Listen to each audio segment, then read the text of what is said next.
Teenage boy covers a shivering dog in a blizzard. The owner's identity stunned his whole town.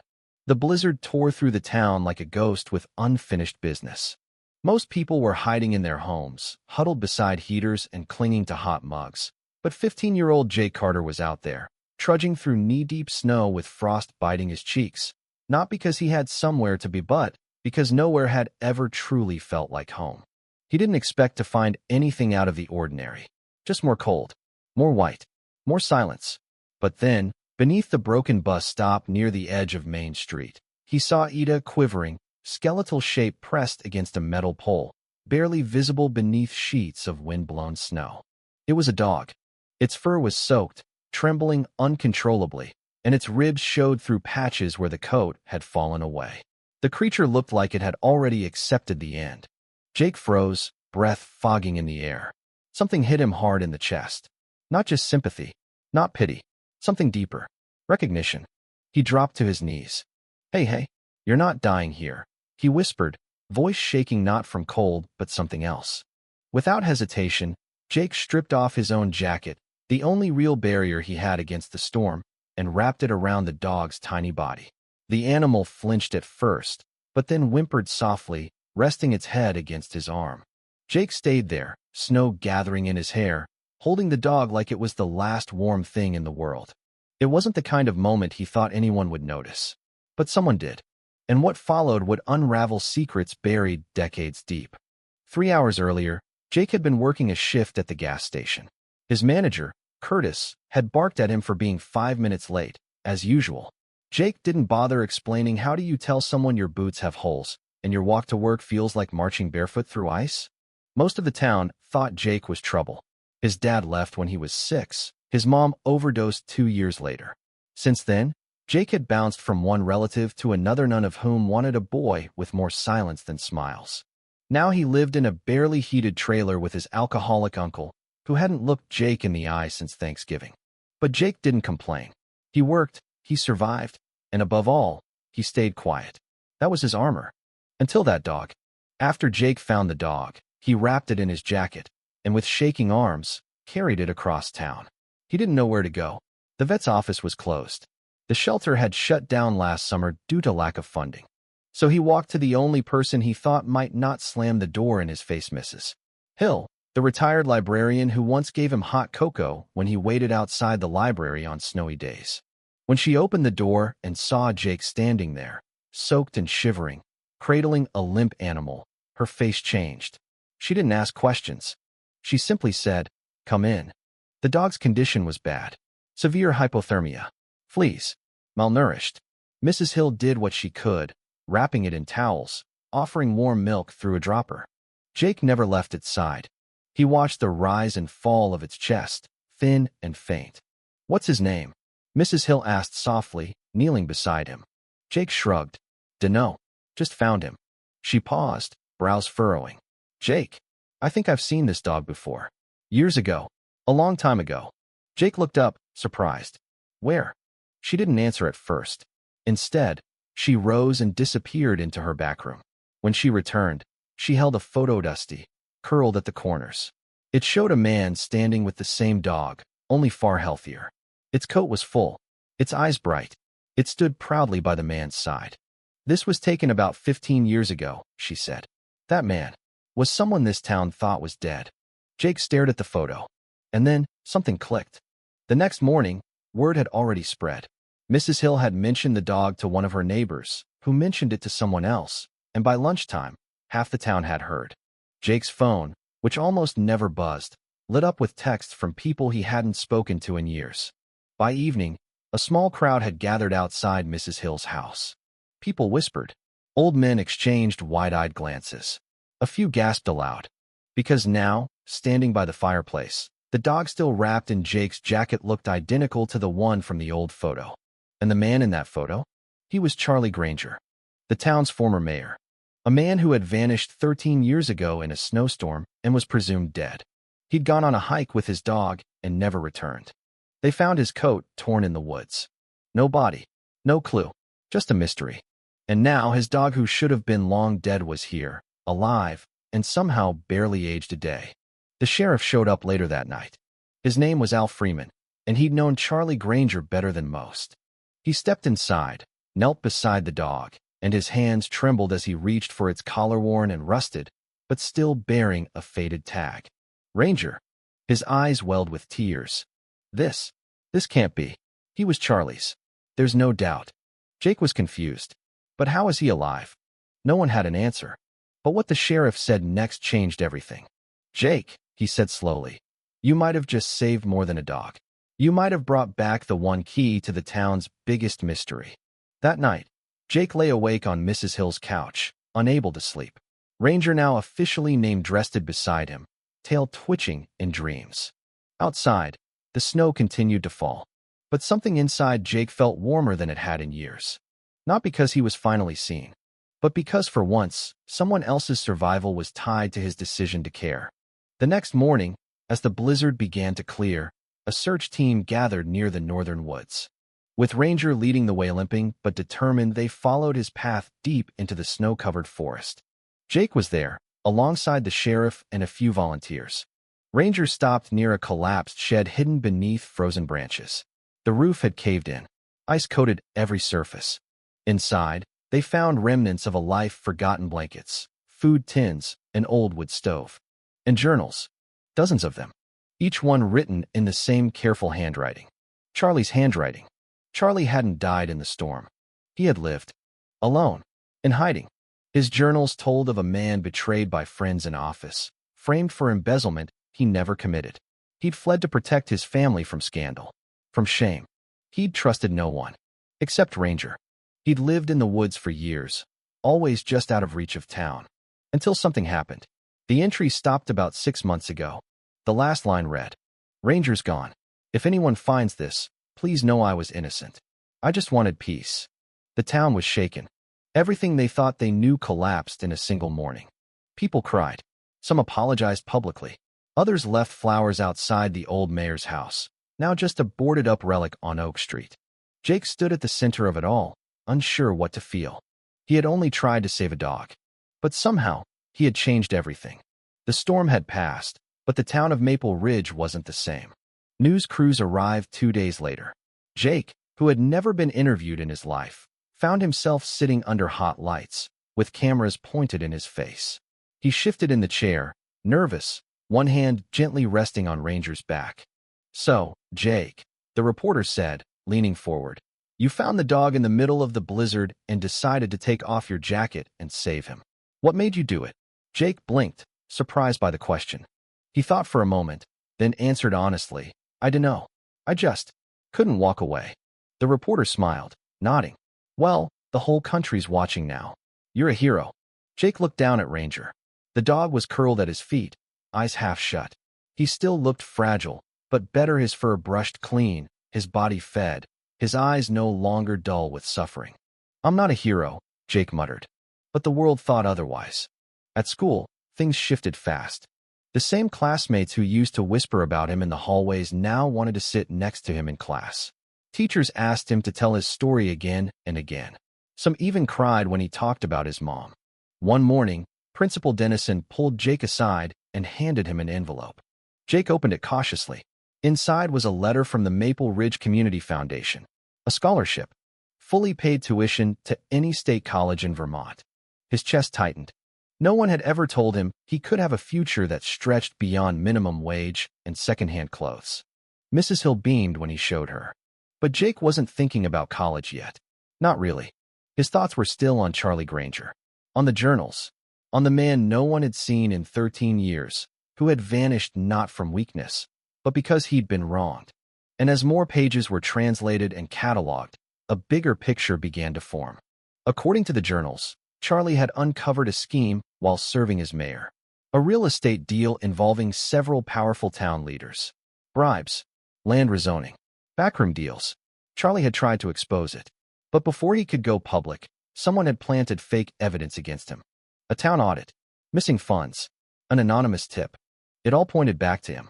Overwhelmed and betrayed, Charlie had fled, fearing not only jail but the stain it would leave on his family. His wife had died shortly after he disappeared, brokenhearted. His daughter moved away, severing ties with Maple Ridge.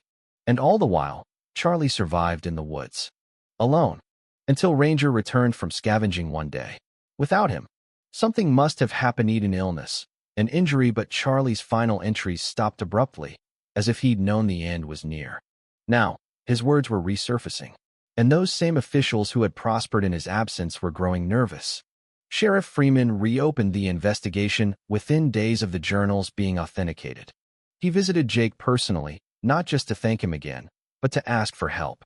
"Ranger's the only link we have," he said. "He might have seen something, or led someone to something Charlie left behind." Jake frowned. "I don't know how I can help." Freeman leaned in. "That dog trusts you more than anyone. If there's anything else Charlie wanted the world to find, Ranger will lead you to it." Jake looked at Ranger, who wagged his tail once at the sound of his voice. He didn't feel like a detective, but he couldn't walk away now. That Saturday, Jake bundled up again, this time with 2 jackets, and returned to the woods with Ranger beside him. They followed the same trail, retraced their steps past the collapsed shed. But Ranger didn't stop there. He trotted further up the slope, nose to the ground, until they reached an old tree stump split in half by lightning. There, beneath layers of rock and snow, Jake spotted something. A metal box. He dug with frozen fingers until he freed it from the earth. The latch was rusted, but with a rock and some persistence, he pried it open. Inside were photographs. Dozens of them. Charlie with his wife. With Ranger as a puppy. At the mayor's office. At community meetings. More importantly, there were documents, copies of contracts, checks, handwritten notes, maps marked with red circles. Evidence. Jake carried it all back in silence, his heart pounding. That box was going to change everything. By Monday, arrests were being made. 3 former councilmen, 2 developers, 1 banker, all charged with fraud, conspiracy, and obstruction. The town was reeling. Jake watched it unfold from the sidelines, stunned that something he'd uncovered was making the people in power finally face justice. But the question still lingered in his mind: why him? Why now? Mrs. Hill had a theory. "Maybe," she said one quiet evening, "it had to be someone like you. Someone the world ignored, like Charlie had been. Someone with nothing to gain and everything to give." Jake didn't say anything, but the word stayed with him. A few weeks later, a memorial was held in the town square. Not for the accused, but for Charlie Granger. It was the first time in 13 years that people gathered in his name. This time, not in anger or suspicion, but in sorrow and respect. They lit candles. They read passages from his journals aloud. They spoke of his kindness, his commitment to truth, the legacy he had left behind. Jake stood in the back, not wanting to take up space. But as the ceremony ended, the mayor, Maple Ridge's new mayor, called him forward. She handed him a plaque, engraved with a single line. "For courage born not of strength, but of heart." Jake stared at it, unsure what to feel. Then Ranger barked beside him, and he smiled. Later that night, Jake found himself walking the empty streets of town, Ranger at his side, the cold biting less than usual. He stopped outside his uncle's trailer. The lights were off. He stepped inside and found a note on the counter. His uncle had packed up and left. No goodbye, no warning. Just gone. Jake didn't cry. He simply folded the note, tucked it in his back pocket, and sat down on the couch. Ranger jumped up beside him, placing his head in Jake's lap. In that silence, Jake realized something. He wasn't alone anymore. Not really. The next morning, Mrs. Hill made him pancakes and asked, without looking up from the stove, "Have you ever thought about staying here permanently?" Jake blinked. "You mean, live with you?" She turned, wiping her hands on her apron. "If you'd like. I've got the space. Ranger seems happy, and I could use someone around who doesn't mind shoveling the walkway." Jake looked at her, his throat tight. "Yeah," he whispered. "I'd like that." From that day on, things changed for Jake Carter. He became something of a town legend. Not because he asked for it, but because when faced with the choice to walk away or do something, Kinda chose kindness. The scholarship stood. He'd be the first in his family to attend college. Ranger became Maple Ridge's unofficial mascot. Kids drew pictures of him. Adults brought him treats on their walks. And Charlie Granger's name was finally cleared. All because a boy who had nothing gave up his only jacket in a snowstorm and found something worth more than anything he'd ever owned. He found meaning. He found a voice. He found home. Spring came late to Maple Ridge that year. The snow melted slow and heavy. uncovering soggy earth and forgotten things buried under the frost. But it wasn't just the landscape that was thawing. The town itself, once stiff with judgment and suspicion, had begun to shift, softening, warming, making space for forgiveness. Jake Carter saw it all from the same street he'd always walked, but for the first time, people waved when he passed. They smiled, not out of pity, but something else. Respect. Ranger trotted faithfully beside him, tail swaying, his body still thin but steadily growing stronger. He was no longer just a dog. He was a symbol of survival, of truth, of everything Jake had unintentionally unearthed. But with recognition came weight. Jake felt it in the way people looked at him now, like he was supposed to be something. Someone. A symbol himself. And deep down, he was afraid. What if it had just been luck? What if he didn't deserve the second chances being handed to him? One rainy afternoon, Jake sat at the edge of Maple Ridge's old park, the place where Charlie Granger had once held summer festivals and Christmas tree lightings. The benches were still weathered, the fountain cracked at the base, but people came now, families, kids, neighbors he'd only seen from a distance before. Ranger lay at Jake's feet, chin resting on his paws. That's when a voice called out, "Jake!" He turned to see a woman walking toward him, umbrella in one hand, a folder in the other. She looked about 40, tired eyes, kind smile. "My name's Elise," she said. "Elise Granger."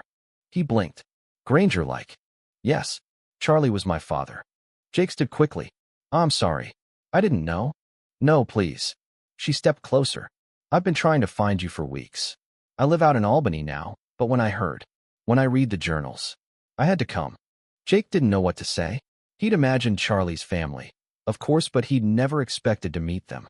Elise knelt down, her eyes softening as she looked at Ranger. "Dad always said Ranger would outlive us all," she murmured. Ranger tilted his head, and she gave a small laugh, brushing her hand over his ears. Then she looked back at Jake. "I wanted to thank you, not just for saving Ranger or clearing my dad's name, but for bringing him back to me, even if only through words." She held out the folder. "These are yours. My father wrote about you. The last few pages. He described dreams he'd had. About a boy in the snow. He never saw your face, but he knew someone would come." Jake opened the folder. There were drawings, rough pencil sketches, faded. One showed a boy kneeling in the snow, cradling a dog. Another showed a campfire in the woods with two figures sitting side by side. Each page felt intimate, haunting. "He believed you'd find him," Elise said. "And you did." Jake swallowed hard. For the first time in his life, someone believed he'd been meant for something. Elise stayed for a few days. They talked more about Charlie, about Ranger, about forgiveness. She told Jake that her father had once tried to turn himself in, but couldn't bear the idea of returning to a town that had already buried him. Jake understood that kind of fear. Before she left, Elise offered something unexpected. "I'm part of a nonprofit that helps kids aging out of foster care. We provide housing, education, mentors. If you ever want to join us either as a voice or just to be part of the family, I would love to have you." Jake hesitated. "I don't know if I'm ready." "You don't have to be," she said. "Just be real. That's enough." Back at Mrs. Hill's house, Jake placed the folder of Charlie's drawings beside his bed. That night, he couldn't sleep. Ranger snored softly beside him, legs twitching in a dream. Jake stared at the ceiling. The world was bigger now. It had changed, and for the first time in a long time, he felt like he had something to give. In early May, Maple Ridge held its first day of truth and thanks, a new town tradition born from the chaos and healing of Charlie's story. Jake was asked to speak. He stood on the small wooden stage in the town square, facing the people who had once barely acknowledged him. "I didn't plan to be here," he began, voice shaking. "I didn't plan to find a dog, or a story, or the truth. I was just trying to get home from work." The crowd laughed gently. "But I've learned something. Sometimes the things we don't plan are the ones that matter most." He paused, took a breath. "We can't change the past, but we can choose what we do when we see someone suffering. Whether it's a man blamed for something he didn't do, or a dog freezing in the cold, or a kid like me, just trying to get by." He looked down at Ranger. "And sometimes, helping someone else ends up saving you, too." The square was silent for a beat. Then came the applause, long, loud, honest. Jake stepped down from the stage feeling lighter. The weeks turned into months. Jake finished high school. With Mrs. Hill's help, He sent out college applications. He kept working at the gas station, but picked up weekend shifts volunteering at the animal shelter too. People in town still recognized him, but he didn't shy away anymore. Instead, he started leaning in. Ranger aged slowly but steadily.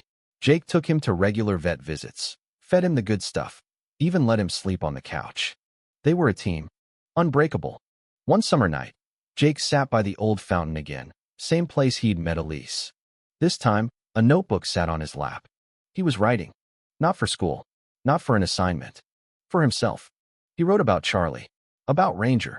About the snow and the silence, and how it all cracked open when one boy decided not to look away. It wasn't just a story. It was a beginning. Mrs. Hill called it a living memory. Jake called it hope. A month later, Jake received an envelope in the mail thicker than usual. He opened it on the porch with shaking hands. It was from the University of Vermont. A full-ride acceptance. Housing included. He couldn't breathe for a moment. Then he looked down at Ranger, who barked once, wagging his tail. Mrs. Hill came out behind him. "Well?" she asked, drying her hands on a dish towel. Jake handed her the letter. She read it and smiled. "I guess you're going to college." Jake nodded slowly. "Yeah, I guess I am." But before he left, Jake had one more thing to do. With help from the mayor and Elise Granger, he raised funds for a small memorial bench in Maple Ridge Park. Not a statue, nothing grand. Just a simple wooden bench, engraved with 3 lines. In memory of Charlie Granger. Mayor, father, truth seeker. And the dog who waited. Jake sat there the morning before he left town, sipping cheap coffee, watching the sunrise. Ranger lay beside him, old now, but still steady. "I'm gonna miss this place," Jake whispered. "Even the cold." Ranger nudged his leg. Jake chuckled. Okay, I'll visit." He leaned back, eyes on the sky. "I don't know what the future looks like," he said, "but I know it's mine now." Jake didn't cry the day he left Maple Ridge, but his heart did ache. Mrs. Hill stood on the porch, hands pressed tightly together, her soft smile barely hiding the sorrow in her eyes. She handed him a brown bag packed with snacks, a scarf she'd knitted herself, and a folded note. "I'm proud of you," she said. And Charlie would be, too. Ranger was staying behind. The vet had advised against long travel for a dog his age, and Jake had reluctantly agreed. It hurt, but the choice was obvious.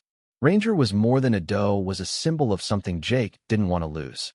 So he left him in Mrs. Hill's care, with the promise that he'd visit every holiday, every break, every time he had a reason. Jake hugged Ranger tightly before he left, pressing his face into the old dog's fur. "Thank you," he whispered. And then he got on the bus. University was a world Jake had never imagined. The dorms were noisy and alive with energy. He met students from all over, kids with wildly different backgrounds and stories. At first, Jake kept quiet, unsure how to belong. But word of his past, and the story of Ranger and Charlie Granger, had followed him. A few students recognized him from the news. "You're the kid with the blizzard dog, right?" He nodded shyly. "Yeah, that's me." Soon, he made friends. Real ones. People who didn't care about where he came from, but were fascinated by what he had done. Professors pulled him aside to talk about ethics, resilience, truth. One of them, a journalism teacher, invited Jake to speak during a seminar on investigative reporting. "You lived through a story that most people would never believe," the professor said. "You became the story. That kind of experience changes how you see the world." Jake had never thought of it that way. But maybe, deep down, it was true. Jake started writing more. First short stories, then essays. Then, with the encouragement of Elise Granger and his journalism professor, a memoir. It was titled The Dog Who Waited. It wasn't about Jake being a hero. It was about fear, truth, and the choice to be kind when no one expects it of you.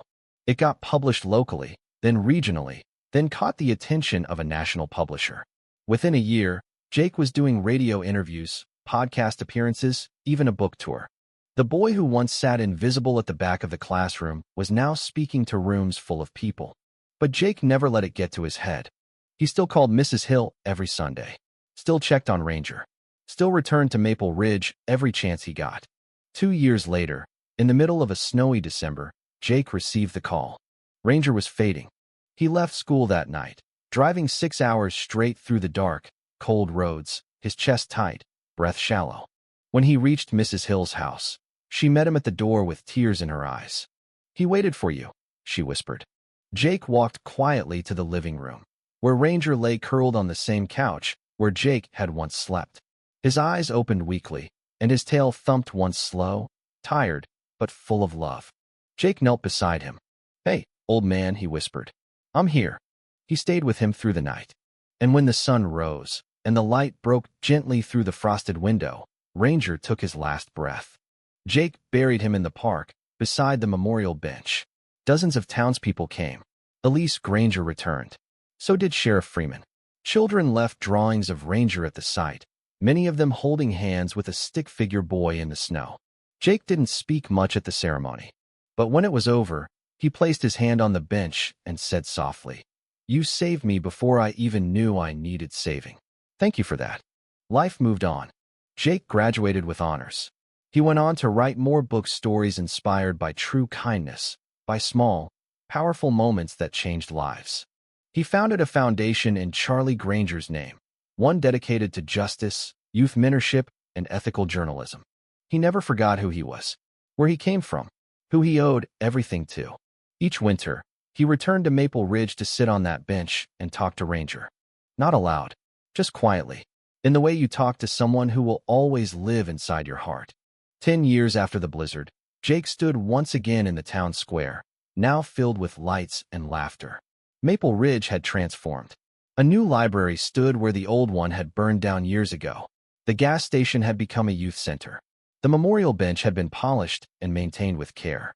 Beside him stood his wife, Claire, a teacher he'd met during a book event in Maine. In her arms was their baby girl wrapped tightly in a red jacket that once belonged to Jake. "She's going to know," Claire said, smiling.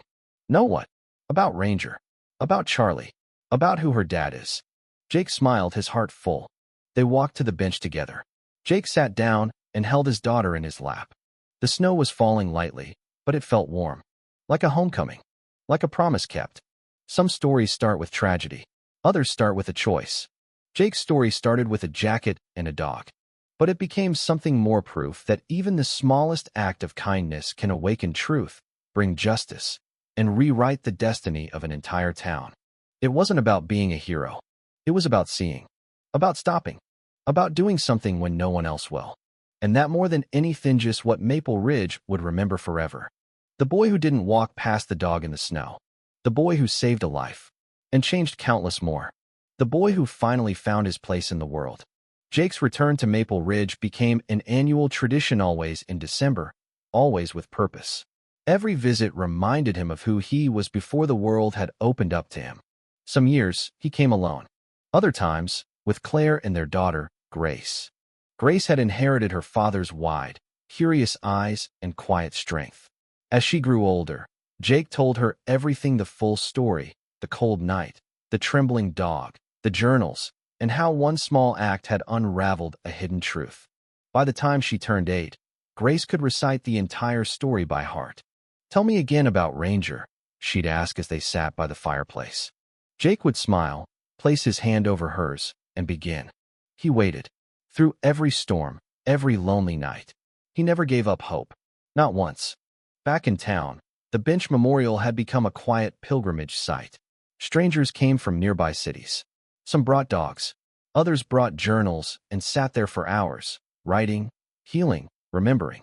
Many said they felt something at that bench, like a silent spirit, calm and comforting, always present. Jake never questioned it. He felt it too. One winter, a young boy named Eli sat beside Jake without saying a word. He couldn't have been more than 10, skinny, pale, wearing a coat too small for his arms. Jake offered him a hot cocoa from his thermos. The boy nodded, took it with both hands, then whispered, "I saw your dog. In my dream." Jake looked at him gently. What did he look like? White and brown. Big ears. He was waiting for me in the snow. Jake's breath caught. He placed a hand on the boy's shoulder and said, "That means he found you, just like he found me." Years passed. Jake's books reached schools across the country. He was invited to speak at colleges, justice conferences, youth centers. Every story he wrote came back to a single theme.